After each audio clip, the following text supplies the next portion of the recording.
No, that much force. No, is required. I mean, this is a legitimate life hack. This is definitely a legitimate life hack for everybody out there.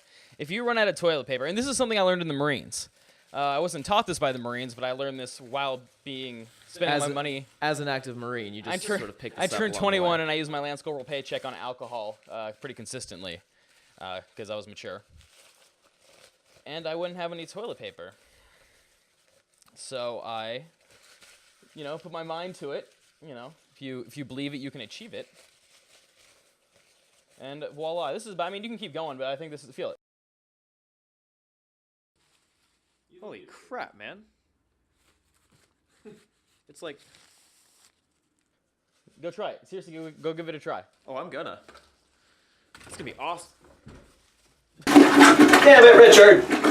So it was really interesting that the Supreme Court ruled back in April that the police can't forcibly take your blood from you just because they suspect you of drinking and driving or any other crime. I mean, it doesn't matter. And they said that they had to get a search warrant before they can do such a thing. And that sounded like a really good thing, adding, some checks and balances to what the cops can get away with.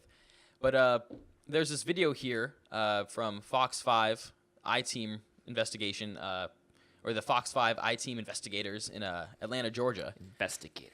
New from the I-Team tonight, suspected drunk drivers in some metro counties are getting a rude surprise when they refuse a breathalyzer test. Yeah, instead of taking no for an answer, officers now obtain a search warrant to forcibly draw blood and get evidence for the case. The key word there, of course, forcibly.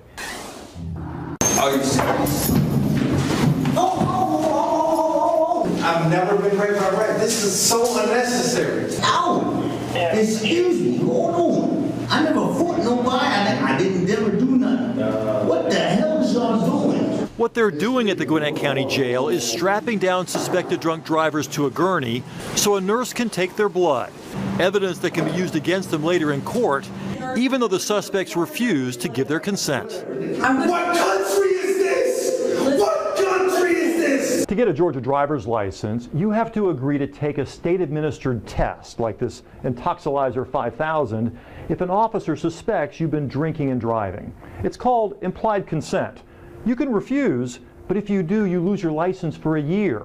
Plus, that decision can be used as evidence against you when you go to trial. Still, a growing number of DUI defense attorneys suggest you should say no to the test if you've been drinking. In fact, many advise refusing all field sobriety tests, claiming you're simply helping the police manufacture evidence against you, and a one-year suspension might be preferable to having a drunk driving conviction on your record. Now, how does this not fall under unreasonable search and seizure? It can be argued that the fact that DUIs are such a big deal, especially in this country, that they kill a lot of people and people are trying to find every way to prevent them, and that's really what this is about. DUIs became a big deal, and then a lot of people started realizing that if you just refuse the DUI, you won't get in nearly as much trouble. If you refuse any tests, you won't get in nearly as much trouble. And so this is sort of the law's response to that. For sure. And the thing is, but these people have not been convicted. This is just under suspect. Right. It's the cop's opinion of whether or not they seem drunk or not. Exactly. And so, then they're not always guilty. You know what I'm saying? They're not always guilty. And that's where, yes, you're probably going to catch a lot of guilty people, but at the same time, you're also it's stepping over that entire mindset of there are certain boundaries that you don't cross as far as rights go.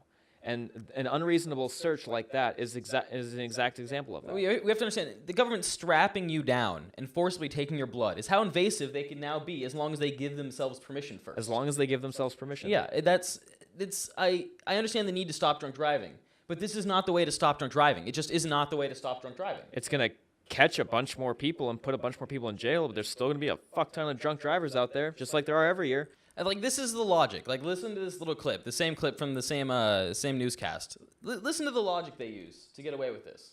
And it is what it is. If they're not guilty, they're not guilty. If they're guilty, they've got to face the consequences. And I don't see anything wrong with that. If you're going to take their blood anyway, why give them a choice?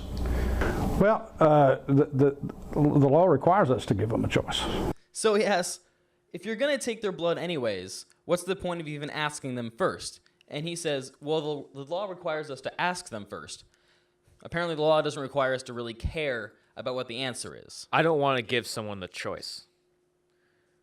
But the law says I have to give them a choice. So I'm going to tell them they have a choice. and then I'm not going to give them a choice.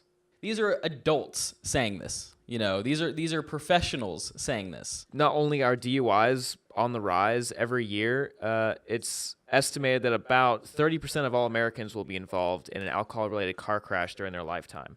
So 1 in every 3 people will be somewhat involved in a DUI. Like, that's how common they are, 1 in 3. DUI is still bad. More law enforcement cracking down on the people who are doing it, not helping the problem.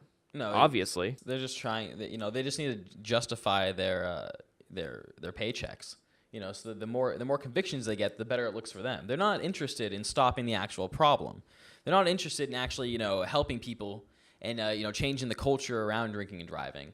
You know, that's not where we're spending the money. We're spending the money to prosecute and incarcerate these people, you know, because you have to go get that blood tested, you know, and it's, you know, it's not the most expensive thing, but it's not cheap either. To go send this blood into a lab and get it tested and sent back. It's really just a overly promoted alcohol culture, and everyone drives because we're also fucking relying on cars in this country, and so it's just like, okay. It's so really, I think I found a viable alternative though, to solve our reliance on vehicles here.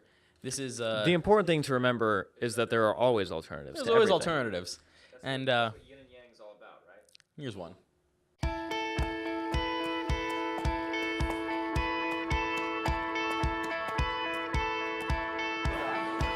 No matter what you're planning, if you plan to drink, plan to have a friend get you home. Get ride home ideas and tools at plantolive.mt.gov. So you could just ride a horse home. Right? Because, see, since you're not technically the driver of the horse, you're just encouraging it to go in certain directions. I mean, horse riders, you know, they don't tell the horse where to go. They merely suggest things to the horse. Oh, and the no, horse wait. No, that can happen too. tends to comply. Here it is. Oh, this is from September of last year. But drunk man arrested for DUI while riding a horse. This is on MSN.com. Danny Reynolds was arrested, or the Kentucky man was arrested after he's celebrating his son's birthday. He knocked back a couple beers and was returning home when he was pulled over by the sheriff's deputies on his horse. He staggered while dismounting his steed. Oh man, poor bastard.